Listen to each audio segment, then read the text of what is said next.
Pizza Jaffa's orange rose, microchips is us, iPhone cameras us, taco salads us, Torta Lavados us, Olive Garden us, White Foster us, Sabra Hamas, Hasbara sus.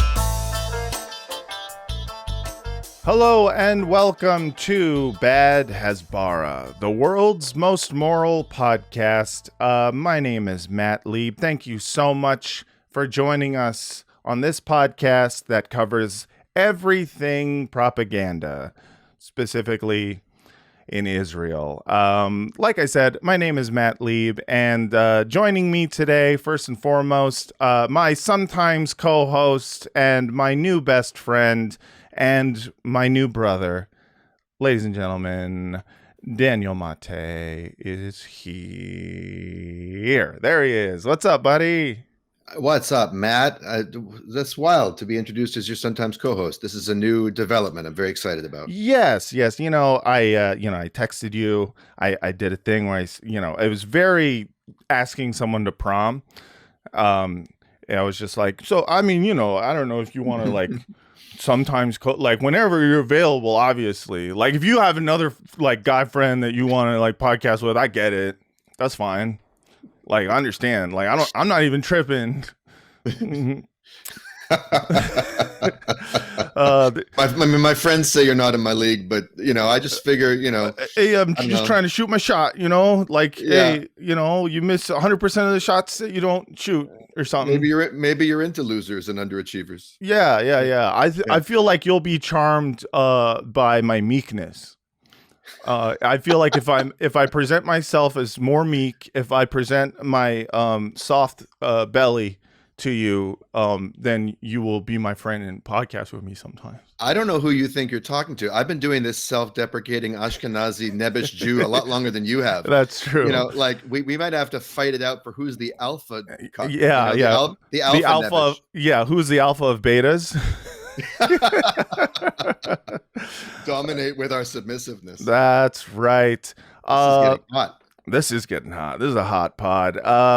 Just a reminder to everyone out there, please 5 stars and a review on all of the podcast apps you have out there. And please, hit that super chat payment thing. You see, Daniel, there's this thing that because this show can barely do ads on YouTube, because I keep using copyrighted material, whatever. I'm a badass.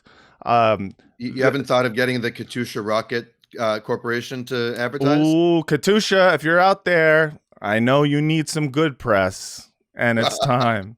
Man, I know that they still got Katushas over there, and Hezbollah's got those Katushas. I wonder if is there still like a company? I mean, are they still around, or are they just old weapons? These are questions that I have. I feel like old man Katusha died, and the Katusha siblings had this. There was this row, they had. Oh, sure. About which direction to take the company. Like, one of them wanted to invest in real estate. The other one was like, no. I want more rockets. I want more rockets. And the other one was like, why don't we, pivot to shoes? So hype beast needs something to wear. Katusha shoes. Anyways, super chat. Say, hey, I love the show, and then give $1. That'll be sick. And also there's a subreddit run by our mod JP Ben. Check it out. r/bad Hasbara. Okay. Today, we have a lot to cover, and we have a great guest. They are a student. They are an activist. They are someone who listens to the show, and I was very honored to hear that. Ladies and gentlemen, and everyone else, our guest today is Noy Katsman. Hey. Hello. How are you doing? I guess that's a loaded question. How are you doing? Well, yeah. It's fine. I'm in Germany in the meantime. It's pretty cold here, I would say. Yeah, pretty frozen days. I just had a guest from Germany on the last episode who was in Germany, and I was also hearing about the coldness, which it's like 60 degrees Fahrenheit in Los Angeles right now. So I kind of get it. We're just coming out of a cold snap here in Brooklyn where it was in the minus Celsius degrees. Matt is definitely flaunting his warm privilege. Yes, I'm wearing a t-shirt. It's nice. Yeah. You guys, you guys are all bundled up. I could be naked and it would be fine. But yeah, the thank you so much, Noy, for coming on the show. When you reached out, I had actually seen an interview with you already on CNN with Jake Tapper. And so I was stoked that you actually wanted to come onto the show and that you listened to it at all. And I wanted to ask you about your story. I think it's fascinating, and I think it's poignant, and something that I think our listeners, a perspective our listeners do not often get to hear from mainstream news outlets. So from what I understand, your brother was one of the victims on October 7th. And what I saw was you, I believe, Breaking the Silence shared the clip of you on Jake Tapper, speaking out against the idea of using these deaths of, obviously in your family, and then of the other, civilians who were murdered as a pretext to do more murder. And I wanted to speak to you about that and about your story. Yes. Sadly, it was after what happened in October. So I was like, first of all, I was really shocked and sad with what happened to my brother. Sure. But as an activist, so I understood, because I think all of us know the equation that as many Jews that are killed, you need to kill times 10, 20, 100. I don't know where we are now. But Yeah. I know, as someone who lived all my life in Israel, I know that that's what's going to happen. So I felt like, okay, I have the option now. It's like my one option to say something before, yes. Well, it didn't seem it helped too much, sadly. But yes. But an important thing to say, to kind of fight against, I think, the current of I don't know, mainstream media outlets almost ignoring the idea that or taking for granted the idea that people would have a range of opinions outside of taking immediate and brutal revenge on the people of Gaza. So for me, it was eye-opening and amazing to hear. And unfortunately, voices like yourself have been silenced or just not given any space at all.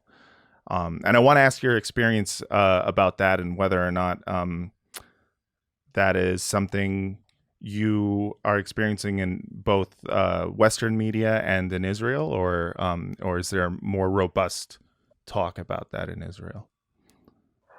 Well, in Israel, you can't say anything that is not even saying that there are innocent people in Gaza is something difficult to say. After my interviews, so first of all, I didn't get, of course, any interview from any mainstream media in Israel, except for the most lefty channel that no one even knows about. It's just a website called Local Talk, but no one heard of it.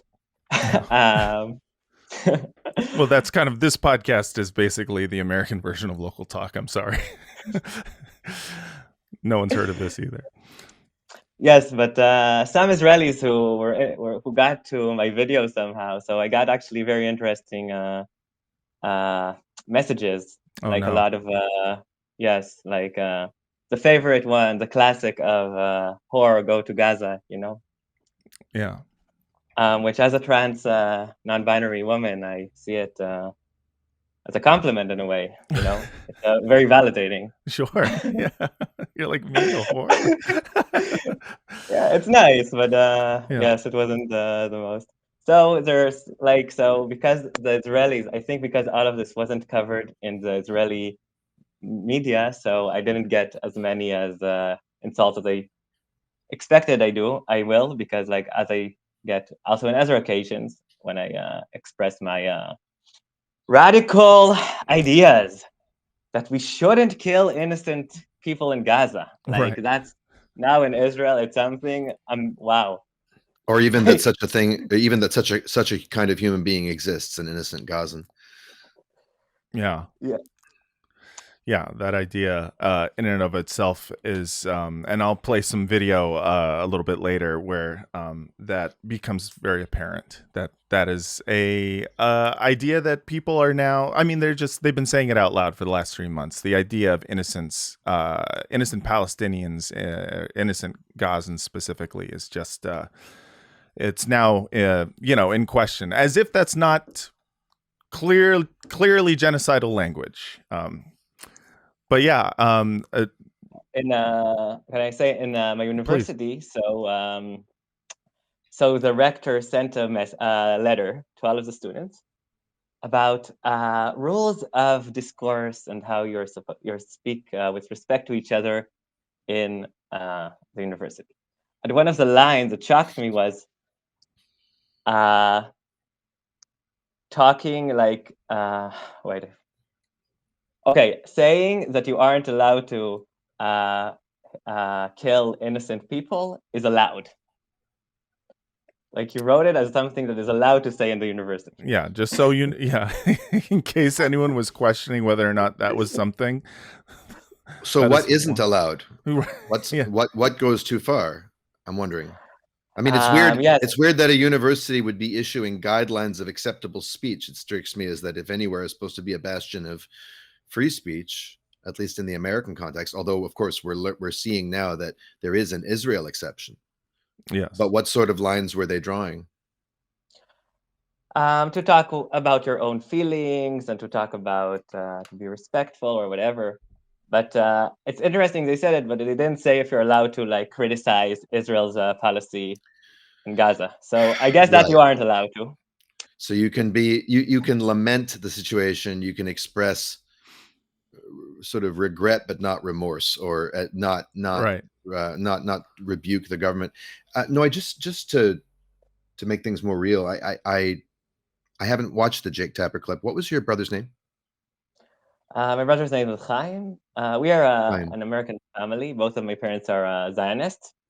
And I moved to Israel and I needed to deal with the consequences.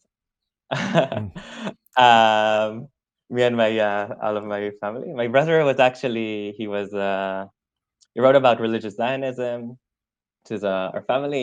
He also made his PhD in University of Washington in Seattle, where my grandfather is. And he was a real serious peace activist, like very radical. It's funny, a lot of like especially Israel coverage tried to make it like he was like, yes, he loved peace or whatever, but he was like, he went to like the West Bank and he protected Palestinians from settlers in the army. Yeah. It was like very serious stuff, like very not like just. Did that kind of activism upset your family? Well,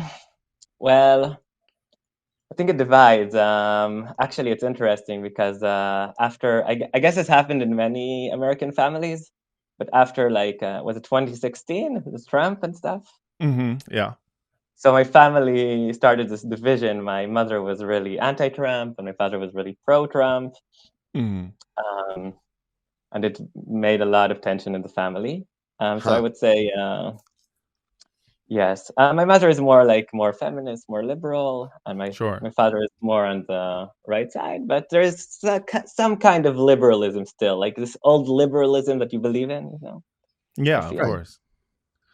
Yeah. Did you when did you and your brother move to Israel at the same time, or when did you move there, or did your whole family move there? No, my parents got married. My father's from Seattle. My mother's from Cincinnati. They got married. They met in New York. And then they were just Zionists. They moved to Israel. So, and all of my family, except for my oldest brother, was 1 year old. Mhm. Were born and raised in Israel. So I actually lived in Israel all of my life. I mean, this is the first time in Germany. It's like Yeah. I left in September for student exchange. The first time I'm living outside of Israel, Oh, and then I wow. need to come back like on 7th of October. It That wasn't. that is nuts. From what I understand, Berlin is just full of Israelis. It's like Mhm. an Israeli refugee camp. Well, now more so than before, maybe. Yeah, so that's one of the reasons I didn't go to Berlin. It's also expensive, and also many Israel. I once I recorded a voice message in Hebrew, and suddenly someone like talked to me in Hebrew, and I was like, oh no, I don't want this experience. Well, but so how much of that sort of emigration from Israel that seems to be like, I don't know what the numbers are these days of like so-called aliyah versus so-called yerida, which are the two terms for moving there and moving away, literally meaning going up and going down. It's like an elevator. It's like a spiritual going up, going down, Going down. like droopy, and like going up, sir. Zionism, sir. Aliyah, sir.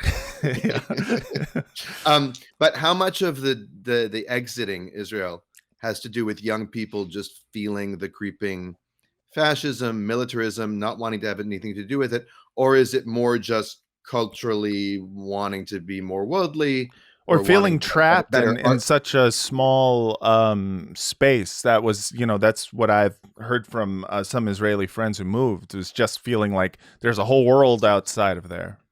Yeah, and Israel's basically the size of New Jersey or Vancouver Island. So Right. yeah, what would you say about what's motivating people to leave? Well, I would say sadly, it started like before 7th of October, because Oh of yeah. the really right wing government, even more right wing than we're used to. You Right. know, Yeah. like we're used to really radical right wing, and suddenly it can be even worse. Yes. Yeah. But sadly, like I feel most of it is like liberal Zionists, like bourgeois liberal Zionists who like Right. feel that they're stealing from them. Like, because okay, so the liberal Zionists were the elite in Israel, and Mhm. then like now the settlers are taking over, and religious Zionism is taking over. So a lot of people felt it's not their country anymore. They just were I think they were disappointed that they aren't killing Palestinians anymore, that other people are doing that. Well, you know what that They wanted the reminds me pleasure. of. You know what that reminds me of? It's uncanny. The minute 2016 happens, Yeah. the entire liberal class in America says, "Not my president. Yep. This is no, I don't recognize. This is not who This we is are. this is not my Like America. fuck, it's not who you are." Yeah.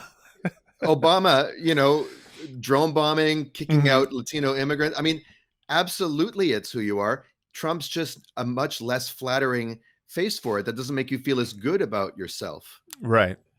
Yeah. Yeah. It's This is it's funny a more. because Yeah. Go ahead.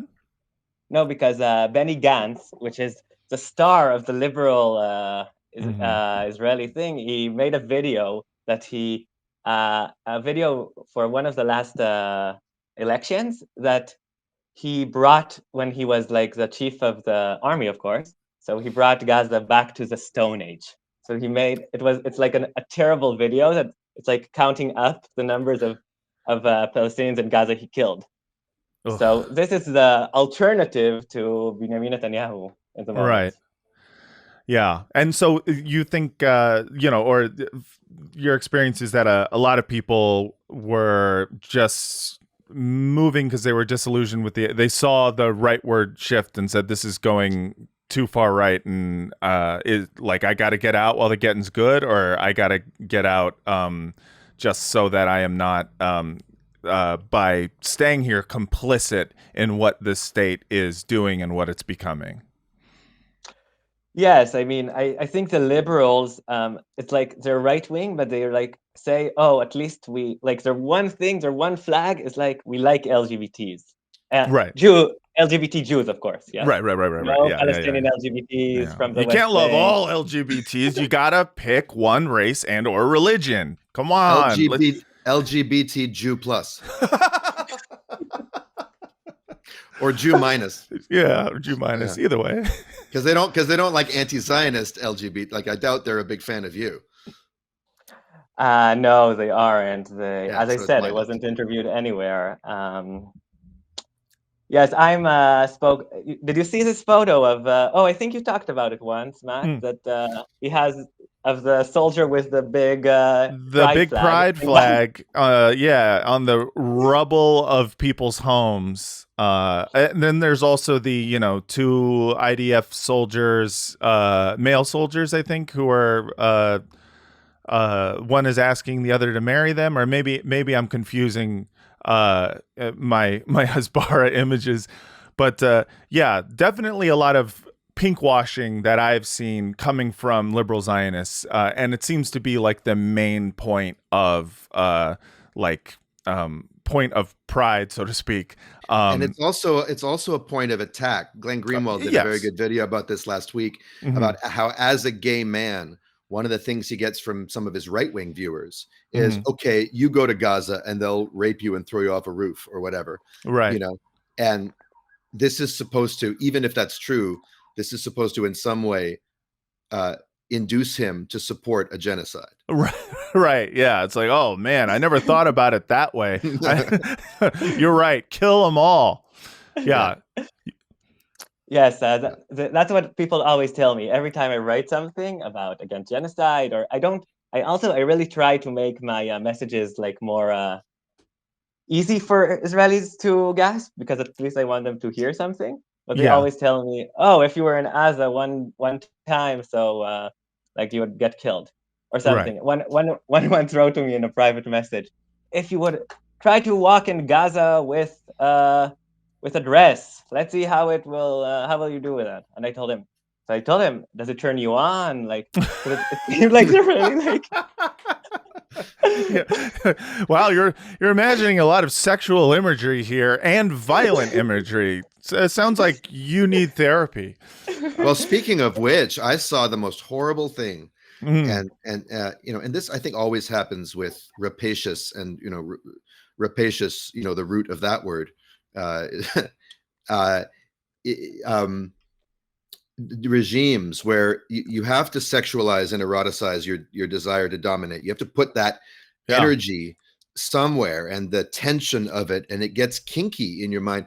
I saw a video of one of these fucking rockets that Mike Pence and other reprobates are writing on, right. Which I was thinking, if someone wants to invest in a kind of rocket that self-destructs 5 seconds after someone takes a Sharpie to it, I would invest. But great idea. I kid, but I half don't. But it said, it actually said, the dildo of consequences rarely comes lubed. And someone proudly posted this on Instagram, and the comments are all like, ha ha ha, finally we found something that could like fill Mia Khalifa or some shit, like just the misogyny, the porn-brained fucking hatred, and the eroticization of their own supremacy was fucking wild to me. Yeah, that makes sense.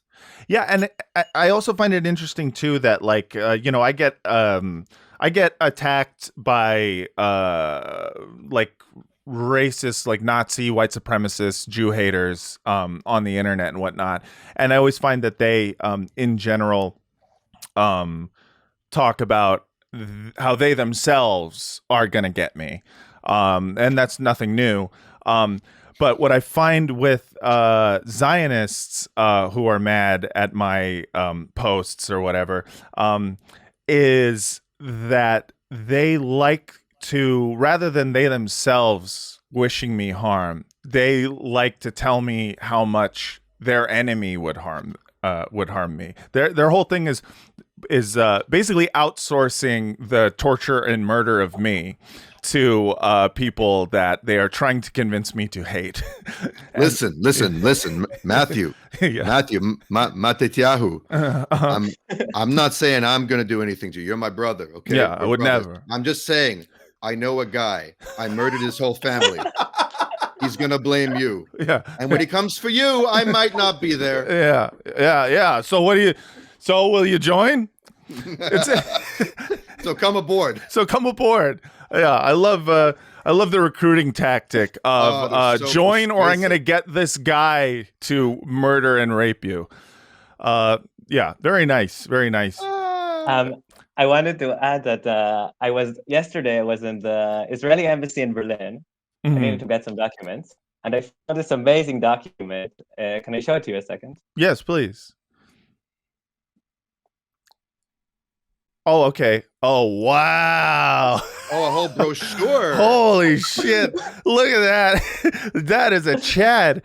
That is all right. So for those listening at home, it is it says LGBTQ plus in Israel, rainbow flag there. It's a trans flag as well. Inclusive And flag, it's it's just called. it's a shirtless, it's a group of men, but one of them is no shirt, oiled up, big pecs, looking fly, looking ready to come kick a whole family out of their home for existing. Just beautiful. That puts the hot in Hatikva. Am I right? I love the there's kind of a dual purpose in the sexualization is a big part of I think Hasbara, in that you've got it, in one sense you've got it used as a weapon, as we were just talking about, the idea of these people that you care so much about would rape you, like they love to mention sexual violence, but they also use it as a sales tool, as the hotter the IDF soldier, the more likely they are to be front and center in a video about, like the horrors of October 7th or whatnot. It's like that brochure is a perfect example of just like, what is that other than like, hey, men, do you like to fuck? Come to Israel. We also like to fuck, which is, cool. Listen, who doesn't like to fuck? Our lady soldiers won't report it to anybody. Right, exactly. Are you sick and tired of this feminist movement ruining the U.S. military? It's just like this. You should see our numbers of complaints that we didn't investigate last year. I love the idea of selling Israel as like the land of mommy milkers and honey. You know what I mean? Like. Mommy milkers and honeys. Yeah, mommy milkers and honeys. Just, oh man, it is really, it plays on that part of my brain, that like middle school part of my brain, that like the same thing that made me excited to one day go to Israel is the same thing that made me one day excited to go to college, which was literally just like, I hear people fuck there. Sexual Zionism. Yeah, sexual Zionism. Exactly. But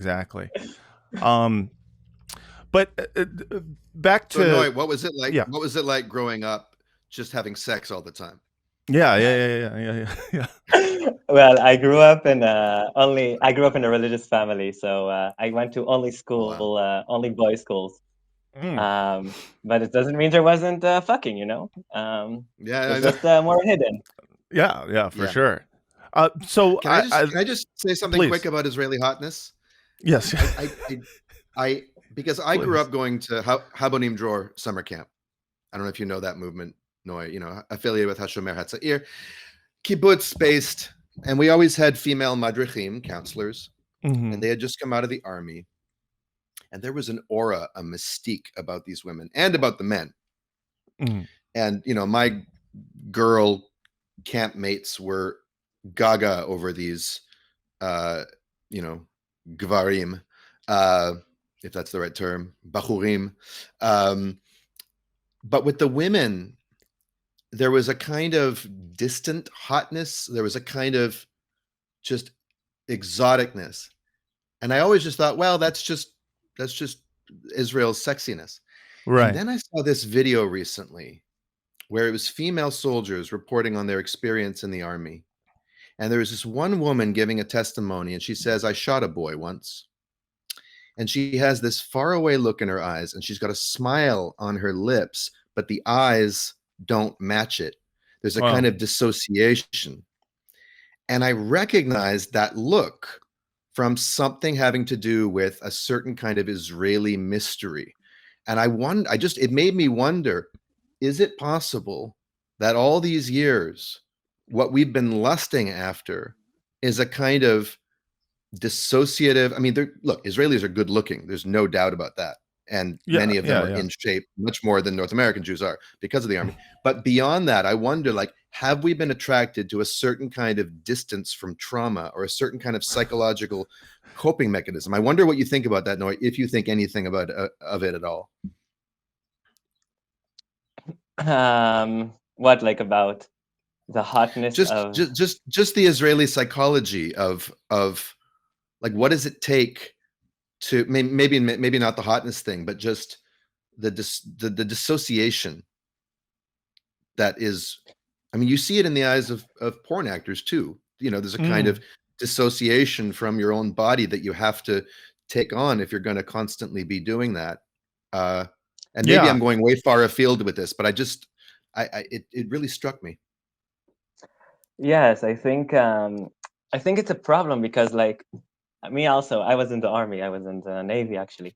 And, like, you always need to convince yourself that you're doing the right thing, even though, like, I was kind of I guess when I entered the army, I was kind of a liberal Zionist, left liberal Zionist, whatever you call that.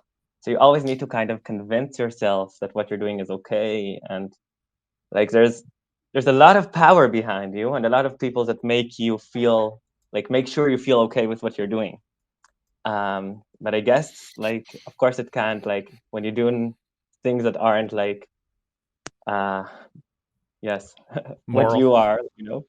Not moral, but not like what, yes, you think you're moral, but you're doing not moral things.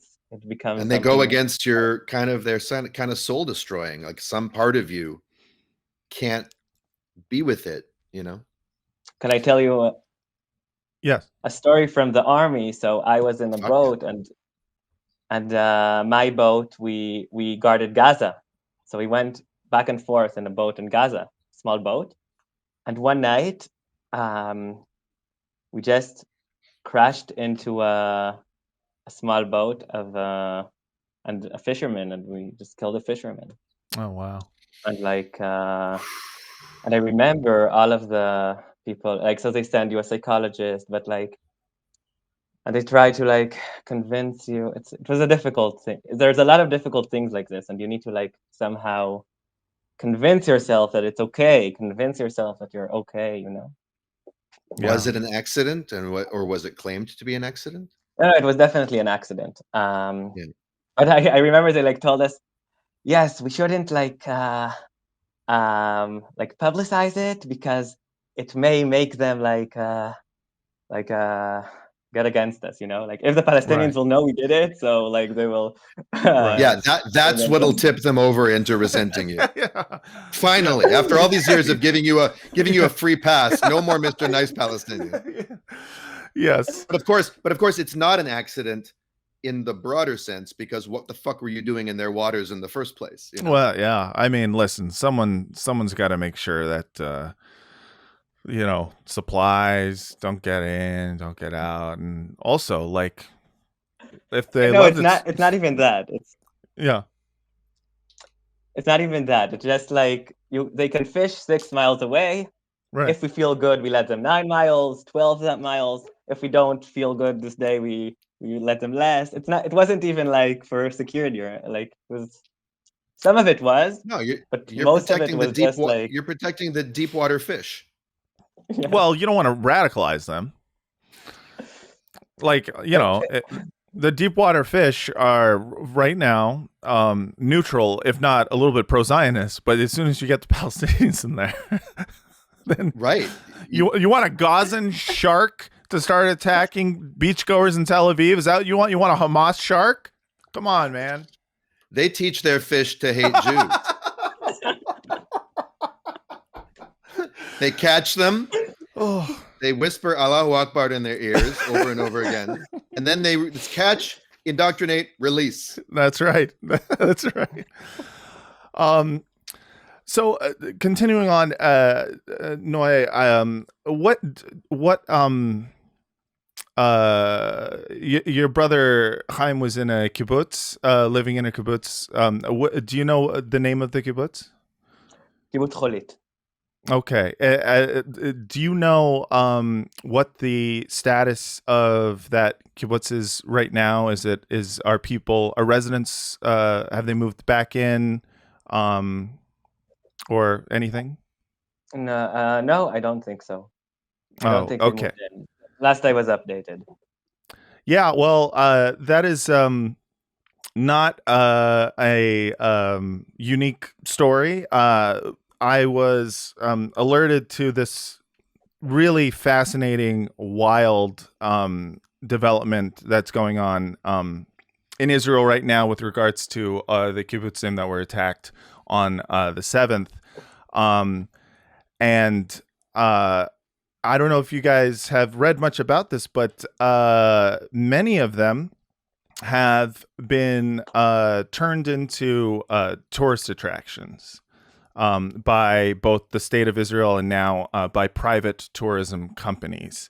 So the message I got is from an Israeli who sent me this message. I wanted to share with you an example of bad Hasbara from the Israeli perspective. From the beginning of the war, the IDF uses the houses of the victims of October 7th in the kibbutzim as a Hasbara site.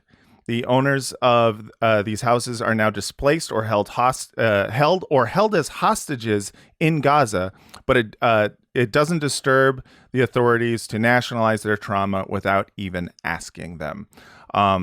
And the worst part is that a tourist company entered into the business and are taking money for these tours.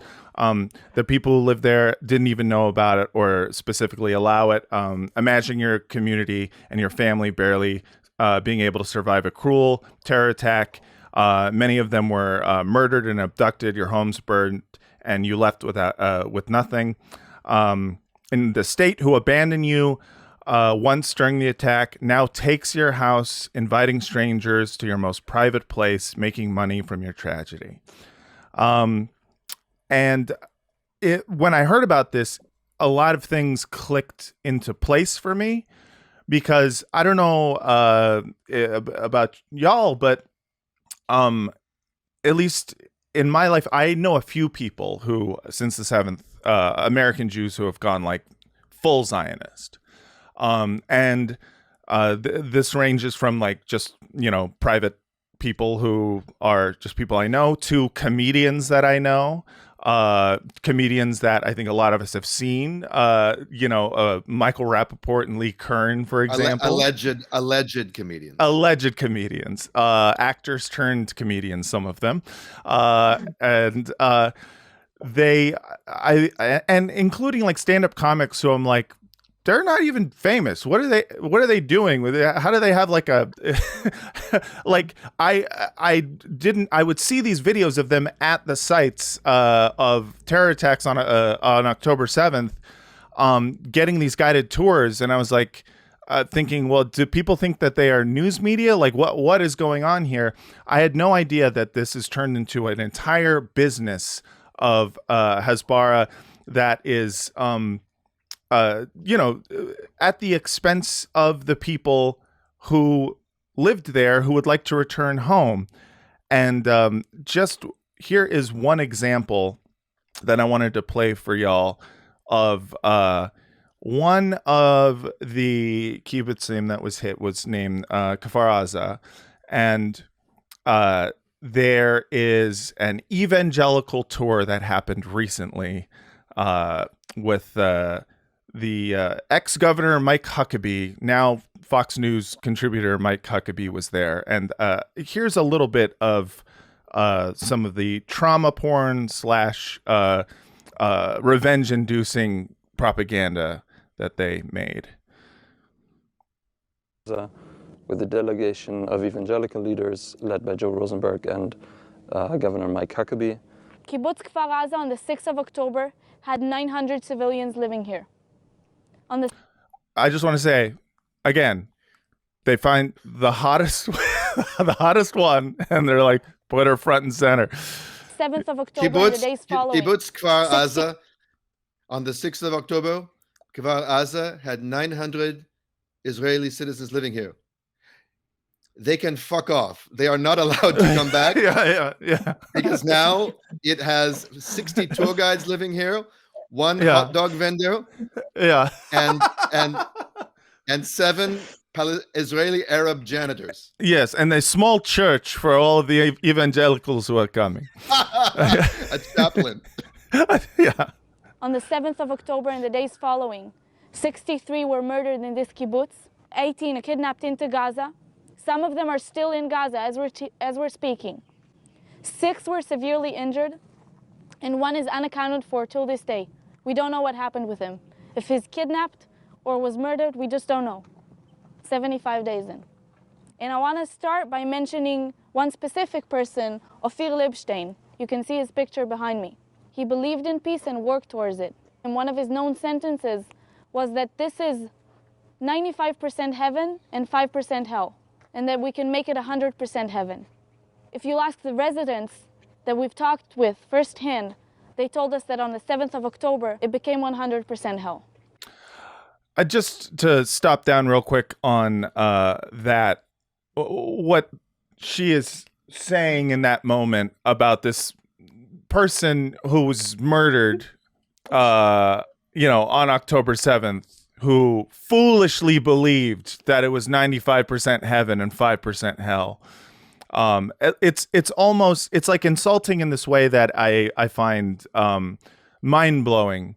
Mind-blowing in its disrespect for the dead and for the person who, and Noy, maybe you can speak to this. The idea of using someone, I'm not saying that the, person who started that kibbutz was necessarily an activist or a peace activist, but I'm saying the idea of using the death of someone who believed in peace ostensibly as naive and using it as a tool to try and get people to accept the deaths of innocent civilians in Gaza. I think it's like a really nice, like a really regularly technique. Like, I think it's like the question of risk. Like, the people in Gaza or in around of Gaza or in Israel live with like almost no risk, and they never feel any risk of them being like, they feel in heaven actually most of the time. While the people in Gaza, they were just rated the 4th happiest country in the world. That's I don't know when that poll was taken. I bet it was before October 7th. But the Israeli government tweeted it out, being like, even with all of our trials and tribulations, we're still happy. Now look at who's bottom of the list, and Iran was one of the. And this is supposed to mean something. Yes. Yeah. Yeah, so and the moment and the Palestinians, of course, always have risk because always the army can come and settlers or whatever can do, or you can just get bombed or you can just get killed. Right. And like the moment that Israelis feel a little bit of what Palestinians feel in their daily life, so they're like shocked. I think that's part of the Hasbara. Like of 7th October, they are really so self-centered. I mean, I think they really can't understand what Palestinians feel in their daily life. They have no idea. So they think it's going to impress people that they show them, oh, we lived in this amazing life and we had a little bit of problems, and now like they don't get the power relations. They don't understand what's going on. That's a great point. That's a really great point. They don't like it when the unlubed dildo of consequence comes at them. Right. Shows up in their bathtub. Right. It occurs to me, Kfar Aza is like, what, 3 kilometers from the Gaza border? So they said it used to be 95% heaven, 5% hell. Well, it's really what it is the gates of hell. I mean, it's like it's like the little rest stop outside of hell. Right. Yeah. Enter. It's the bathroom break right before. And the fact, like I said this on October 8th, you know, that festival, that rave festival outside. It's obviously tragic that anyone died there. As sad as it is, and as innocent on one level as those kids are, that event was not innocent. They were having a fucking party, a psychedelic, spiritual, pro-peace, pro-love party on the outskirts of a ghetto, yes, or a concentration camp. And the fact that Israelis are able to live there in such proximity to hell and not feel hell, except 5%, is just unsustainable. Yeah, it's a question that I've always had. I mean, I think as Americans, we also live with a version of that where there is we all live with a hypocrisy, in proximity to things of. Like horrors of a systemic nature that we are the beneficiaries of, at least in white America. And I looked at that festival with a similar feeling to you, Daniel, in that I looked at that and I said, like, the number one, I think its framing as a peace festival seems a little bit disingenuous. I think what they meant when they said it's a peace festival is they're talking about plur. I don't think it was I'm not in. I know all of the peace festival that happened because it's a really small bubble of and like I don't think there were like Palestinians or any signs in Arabic, so I don't think it would be a peace festival. No. I just mean peace vibes, man. Like, no. That's exactly what they meant, though. They meant plur. Like, if you know anything about dance music and EDM in America, plur, it's peace, love, unity, respect. And they took that, fucking milquetoast ass phrase that, kids on Molly say when they're already fucking high. And, they go, oh man, I love festivals because of plur. Taking that and then kind of like affixing it to any EDM festival is automatically a peace festival. Therefore, it's even more tragic and evil.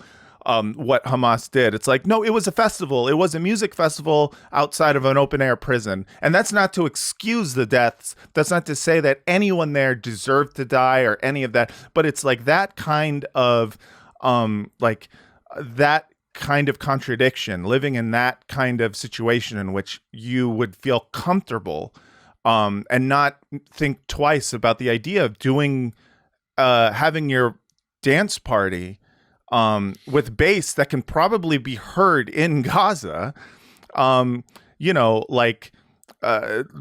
just having that and not feeling anything like that. To me, I look at that and I go, that seems strange. And, yeah. We've had the term PEP for many years, progressive except for Palestine. Right. Well, now we need plurep. Yeah. Peace, love, unity, respect, except for Palestine. I wanted to say about that. Something very interesting about this video is like that they really like to show that Israelis wanted peace, but the truth is that every time before 7th of October, after the 7th of October, I talk about peace, I get so much hate. Right. And every time I talk about about peace, and everyone tells me how I'm naive and so I'm telling you, they love peace. I mean, the moment they can use it for propaganda. That we really do. Yes, of course I'm 100%. Still a Jewish in a Zionist country and I have privilege, but we do a lot of work. I mean, activist work and whatever. And we get so much hate about it. Yes. And the moment that they can use it for them, they can use it for the narrative, so they take it as much as they can. It's amazing. That's a great point too. That you're 100% right. That is something that you get nothing but shit for being a peace activist, and then as soon as you can a right winger can use it for their own political purposes of showing the folly of peace. That's the time where you go, oh, these poor unfortunate souls who believed we could ever make peace and didn't know that. Yeah. that we have Nice to musical theater murder reference. everyone. I Yes. appreciate the musical theater reference there. Well, I gotta love Little Mermaid, you know. I noticed when I was in Israel 30 years ago for 10 months on Kibbutz Urim, which is 26 miles from Cholit. Mhm. I just looked it up. That Israelis amongst themselves and to us didn't use the word shalom. They used the word sheket, which is quiet.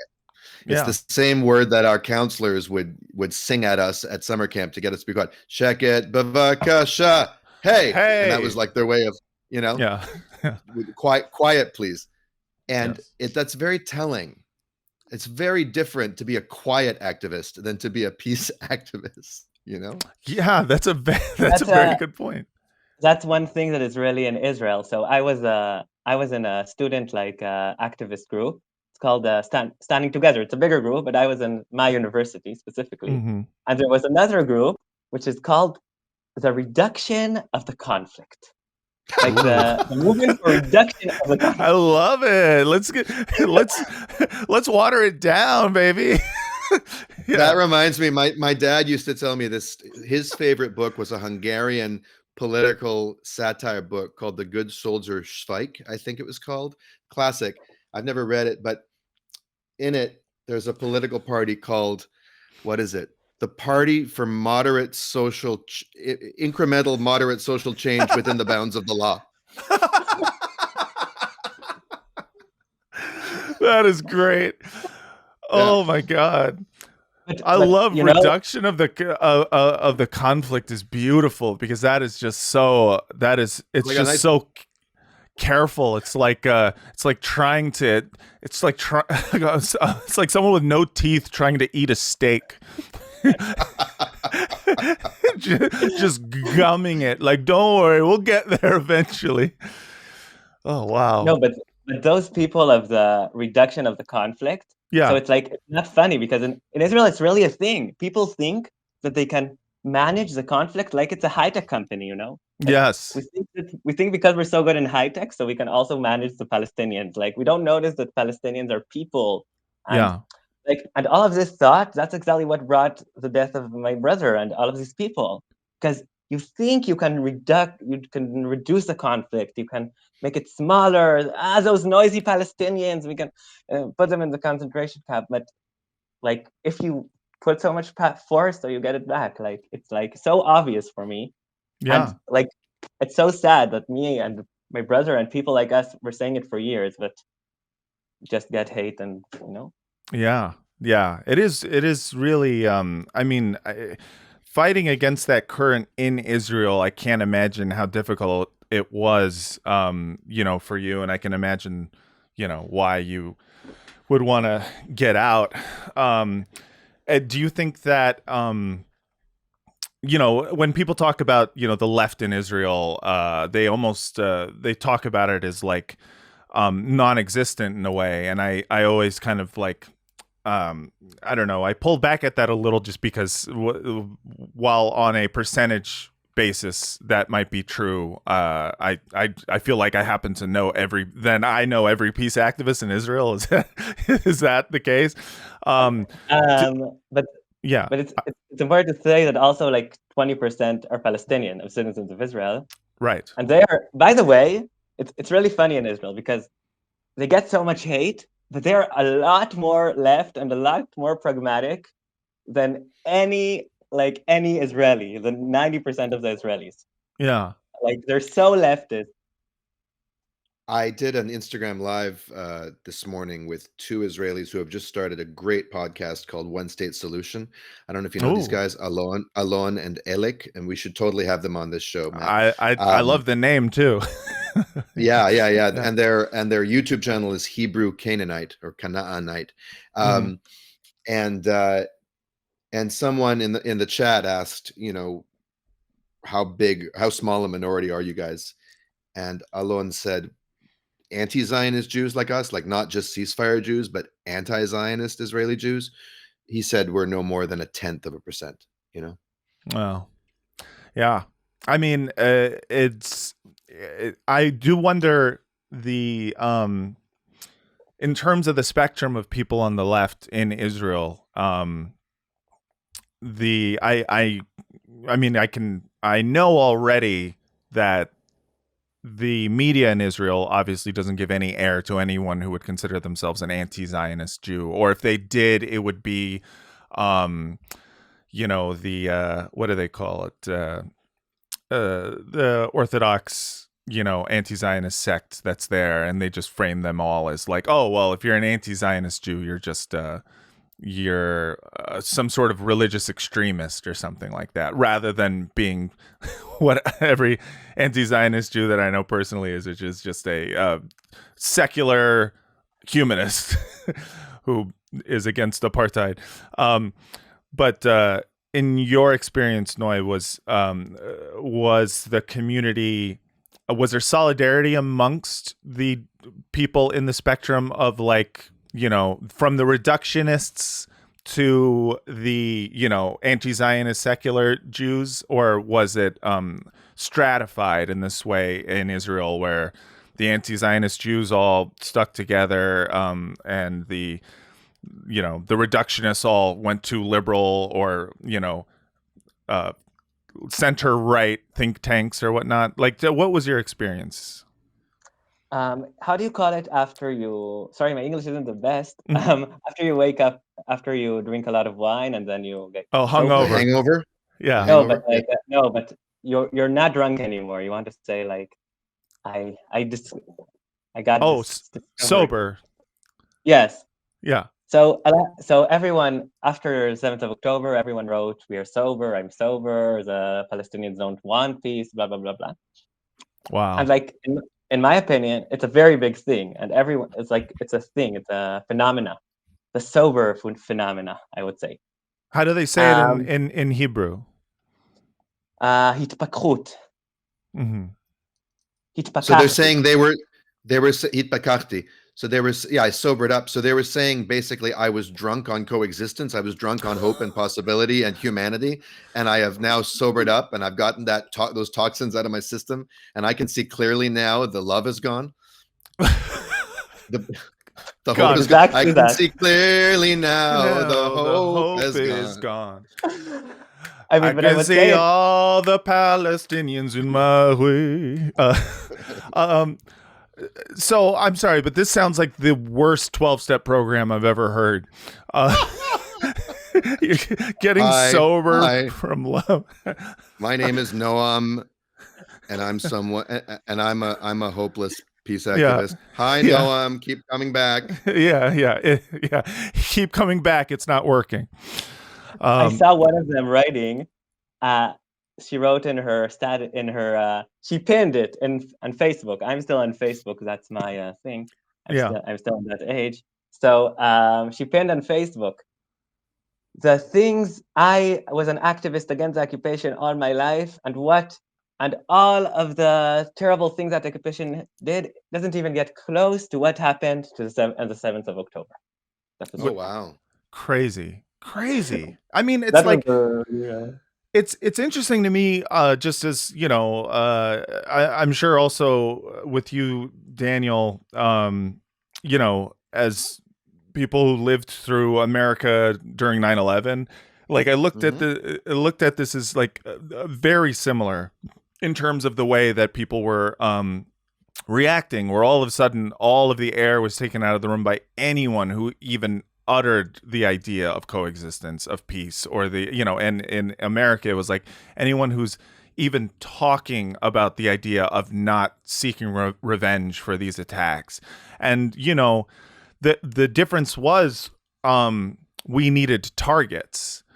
We didn't have a giant refugee camp in our midst in America to immediately pin it on.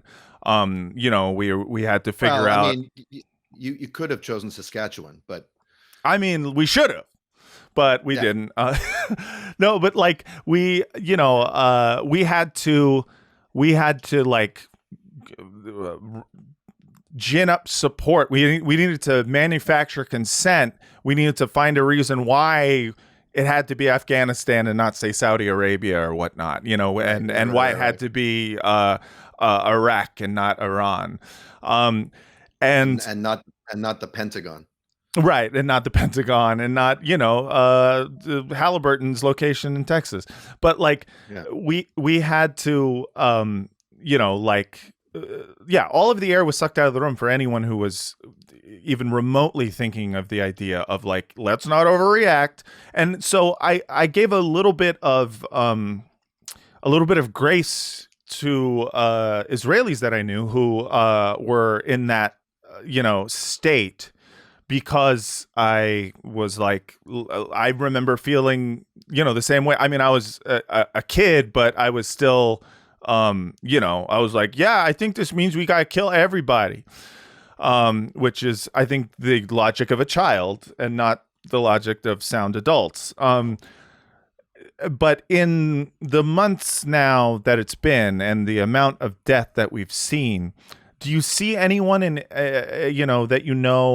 changing their tune, Noy? Like, are people who got sober, are they maybe dipping into the peace wine again at some, in some way?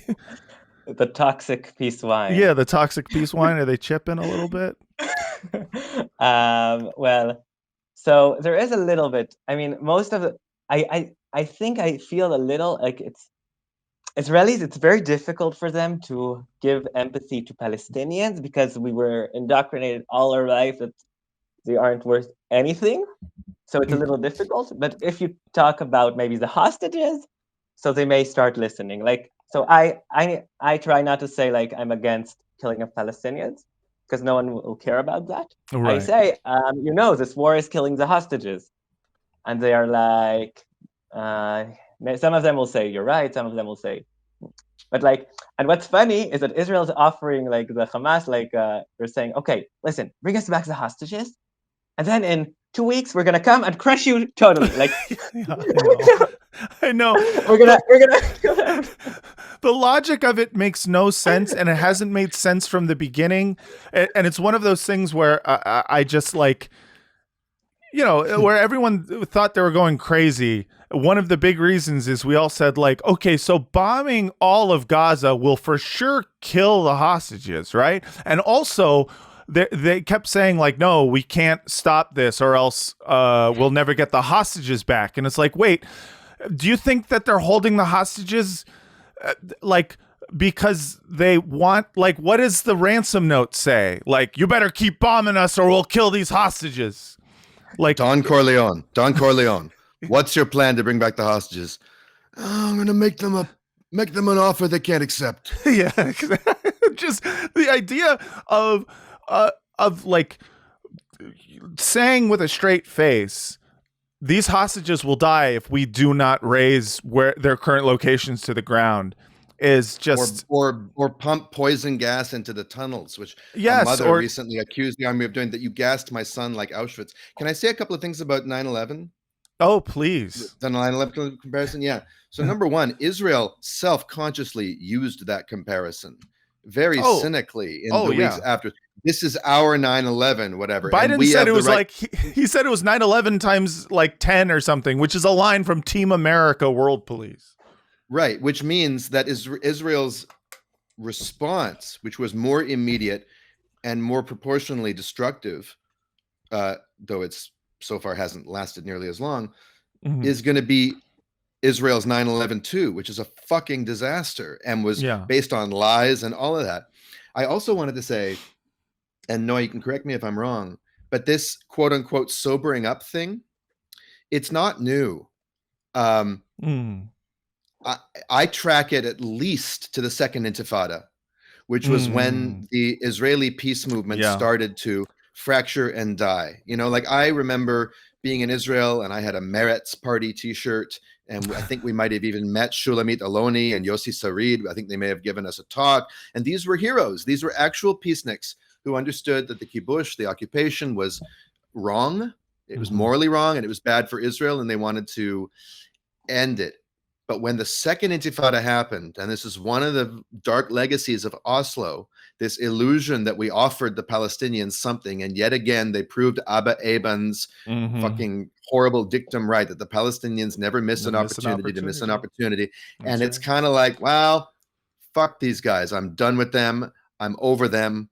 we're so over them. We can't with these Palestinians. And that seems to me to be the moment where things started to consolidate, right? And a lot of people who wanted to be leftists, basically came over to the center. And once you're in the center, the playing field is tilted. Once you're in the center of the seesaw, you're going to the right. Yeah. I think it's like I think the problem is that Israelis think, as I said, they don't see Palestinian. The thing that Jews need to control Palestinians in Israel, it's a common sense. No one questions that. It's so obvious that we Jews need to control the Arabs, the Palestinians in Israel, also in 48. The Palestinian citizens of Israel, we always need to be a majority. We always need to have these laws again that they will have land, and also, of course, in the West Bank and in Gaza. This is the only way we know, and it's very difficult for Jews to think of a different way that it can be possible, because they are convinced that the moment we won't control them, they will kill all of us. Right. That's what Jews believe. Because in the back of their mind, they know what they did to the Palestinians all these years. So they're oh no, they're gonna. I know. But, right. If I get my knee off this guy's chest and remove the knife from his throat, he might insult me, or he might punch me, or he might get his friends.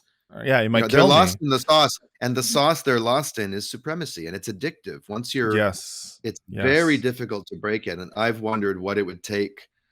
It's going to have to take an internal collapse plus an external amount of pressure plus some kind of terrible defeat, it seems to me, for them to get to the place where they just see the futility of it. I mean, what snapped the Germans out of it? A massive, colossal defeat and the internal crumbling of their own ideology, and just the exposing it as hollow. It's the only thing I can imagine. I mean,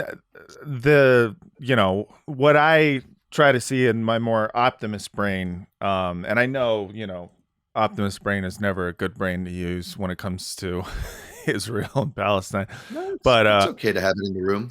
I've said this before, but without the United States full backing, I don't see Israel as pulling a rogue state. I see them as being South Africa. They're as being having a government that will push and push and push as far as it can, as far as it's allowed to go, until it's support by the biggest bully on the block, the United States, is pulled. And once that happens, they have to they can't continue on. Their security is predicated on the idea of constant support. And and maybe I'm just being an optimist here, but this idea of them if it's not United States, it'll be some other country supporting us, and we'll continue this. I see too much cultural similarity with and kinship with the West for Israeli citizens at the very least to look at, and no one wants to be South Africa. No one wants to live with that shame. And I think, and I hope that, ending support will push them in the right direction, but who knows? So number one, go China. Number two, like Godspeed the day when the American empire crumbles. But number two, my worry about that, Matt, is I agree with you that they won't be able to keep up their regime.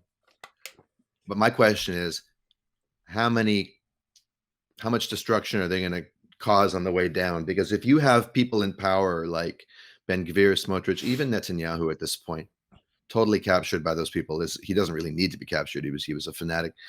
The settler movement. There was an Israeli politician in the 1970s. I forgot his name, but he said, and I'm only paraphrasing a little bit, that we need to make the world believe that Israel is a mad dog that would rather bring the entire world down with it than surrender. And he said, and in fact, that is what we are.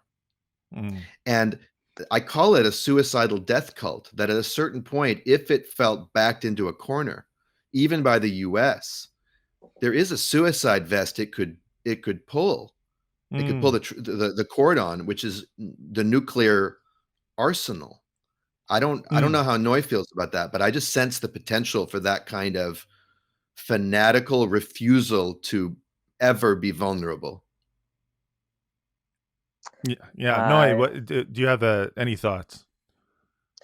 I can just agree. I mean, I think that's the point of liberal Zionism and why they are kind of leaving, because they were like, they didn't think that it will become this worse. They were like, okay, we're doing a really nice occupation. We're really nice. We go to the army, so the Israeli soldiers are more moral, and we don't do such terrible things to the Palestinians. That's why we go. Yeah. Change it from the inside. Yeah, change from the inside. But now these people took it out of control. This is not the nice occupation, the cultural one, you know? Yeah. I had an experience on kibbutz once that taught me everything I needed to know about being a liberal Zionist or a well-intentioned occupation soldier. Because a lot of the times people would say about these yesh gevul types, the yesh gevul meaning there is a limit. That was the conscientious refusers organization back then. I don't know if they're still around, but they would say, well, you should go because better you go than some racist bigot serve on that patrol. You at least can, speak up. Well, so on kibbutz, we had different anafim, work branches. And I worked in Hashkaya most of the year, which was irrigation. And I once drove over the national water line of Israel in a tractor in an act of unintentional sabotage and caused a geyser about 30 meters high that everyone from the kibbutz could see. I became an instant infamous legend there. Thank you, comrade. Yeah. That was probably water being stolen from the Litani River in the West Bank. But yeah, exactly. My first act of anti-Zionist sabotage. But before I settled on irrigation, which I really enjoyed, and we were not far from Gaza either, and we would see the Gazan workers coming in for the day back when they still allowed Gazans in. I worked in the Lul for one day, which is the chicken coop. And I came into the day with the best of intentions. And I came into the big fucking, prison that the chickens lived in these tiny cages, and they're all squawking, kind of squawking moderately. And I said to them out loud, I actually said, all right, chickens, I'm not your enemy. I'm here to just get through the day. I want to feed you. I'm not going to hurt you. I respect you. I wouldn't want to be in your situation. I'm sure you wouldn't want to be in mine. We don't like each other. We don't have to like each other, but let's respect each other. And please respect yourselves. Respect yourselves and respect each other. Like, have some dignity. And we're going to get through this just fine. And by the end of the day, I was like, I want to fucking annihilate every one of these chickens. Because they were pecking at me, pecking at each other. They were absolutely miserable and insane, driven insane by their misery. And because I couldn't hate myself or hate the people who sent me in there, my default was to hate them and to want to hurt them. And I was like, oh shit, this is what happened at Auschwitz. This is what happened in Vietnam. And this is what happens in the territories. Yeah. You started off as the most moral farmer. And now here you are. Yeah. Well, exactly. To wrap this up, talking about just the continuation of the video that I wanted to play, just shows to me the purpose of all this, like the purpose of these tours. Like if you're to read about them in like the Jerusalem Post or anywhere, they talk about these tours as like remembrance. It's like they set up mini Holocaust museums essentially, and they almost call them as much. And you see in the way that they are going to continue talking about this that what the purpose of all of this is. Let me see if I can try to get it back. Add to stage. There we go. What's the correct terminology here? I honestly don't know. Gazan civilians, regular Gazans, but we're talking about Gazans that were not associated or affiliated with Hamas, that come in and they loot. So Most of it wasn't even the terrorists doing it, was the looters that came to loot. So right now they're just, once again, there are no innocent Gazans. That's what she's saying there. By the way, there were also looters in Israeli looters that came to the festival, the Nova festival, and took stuff. It was also good. And also in Gaza right now, you are seeing a bunch of looting going on, including TikTok looting. Yes, yes. Me loot. Yeah, it is nuts. And as we will walk later through these lanes, you will see pictures of the young people here that were either kidnapped or murdered in their apartments. To see it, I mean, this looks like just a horrific horror Bombs movie. in the background. And it really makes me all that much more realize we've just got to stand with Israel, and Israel has to be able to defend itself. We've got to confront Iran. We can't be giving Iran money. And we've got to push for a change of leadership in Tehran. Okay, so now we're talking regime change in Iran for no fucking reason. All those 25 nations who had civilian people who were kidnapped and taken into Gaza to be used as human shields and bargaining chips, who should never have been involved in all of this. And I want the world to unite and be angry at Iran for providing the money, angry at these Hamas terrorists, and quite frankly, angry at the Palestinian people who voted to put Hamas in power in Gaza. Wow, Kevin Spacey has really gone downhill. I know. Ever since he lost House of Cards, he's just really leaned into, the drink and foods that are butter based. That was ex-governor. What's that? This intersection of American right wing and Israeli Hasbara is like an explosion. I know. You get them in a room together. You get Israeli Hasbara and you get American evangelicals, and they're talking about bombing Iran within the first 3 seconds. You know what I mean? Like they're already like just the immediate like pivot to Tehran regime change is like, wait, what? What the fuck? Like before they've stepped in a room, they've already had a conversation in their head together about what they want to do about Iran. But yeah, like, looking at that kind of Hasbara, you just like, I think it paints the most clear picture, in my opinion, of what the Israeli government is willing to do to get people to continue this, ethnic cleansing and genocide, like this campaign of revenge, and the fact that they are literally willing to sacrifice the lives of the hostages from that kibbutz, and sacrifice the residences of the people who survived and who just want to live back in their communities again. Like they just saying, nope, that's ours now, and we're using it for this purpose. That to me is, revolting, and it's pretty shitty.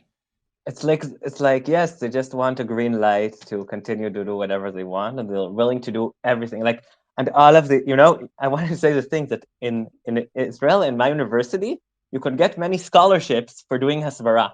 You go into this Hasbara program all year. It's like a scholarship, and you get money for it. And Wow. and I'm like, all these people are putting so much energy in explaining the propaganda of the government, and they don't even understand that they're doing, like, instead, this is the best way to make citizens who never ask questions. If they all the time are convinced that Americans and people hate us, we always need to explain. So you always think what to explain. You never will criticize yourself for what you're saying, Yeah. Well, isn't that the root of the word Hasbara, le'asbir? Yeah, that's right. To explain. You got some splaining to do. All right. That is going to do it for us here. Noy, I want to thank you so much for coming on and talking with us about your experiences and, condolences with regards to your brother. And I really respect that you are someone who is trying to wrestle back the narrative from these ghouls and warmongers who are going to try to use the pain of your pain and the pain of other victims of the 7th to continue this bloodletting. So I think you're great. Thanks Thank you for so much for having your me. work, Noy. Yeah. Yeah. It's made me, it's like, for me, it's a good experience because it's all of these thoughts I had of Israeli Hasbara propaganda that I don't really have who to talk to. And it's very made me laugh and helps me to hear this in the podcast. So that's why I love the podcast. That makes me feel great, and it makes it worth doing. It really does. That is awesome. I think if anti-Zionist Israelis or anti-Zionism curious Israelis felt less alone in the world and knew that there is life after that ideology, I wonder if it would ease the transition, and that's the hope. So thank you for saying that. Yeah. Thank you, Noy, and thank you, Daniel Maté. I love having you as my new sometimes co-host. You're insightful, you're brilliant, you're beautiful, and you just have a great smile. And well, I love being had by you, and it takes one to know. That's right. I should leave. I feel like I should leave. No. I like getting hot. It's getting real hot in here. Oh boy. Badhasbara at gmail.com. Please, send voice memos, any experiences that you've had that you'd like to share. Send emails, questions, comments, concerns. Patreon.com/fraudcast to donate. And all right, everyone. Thank you so much for listening. And until next time, from the river to the sea, shoo fly, don't bother me. I don't know. I'm trying to think of a new one every time.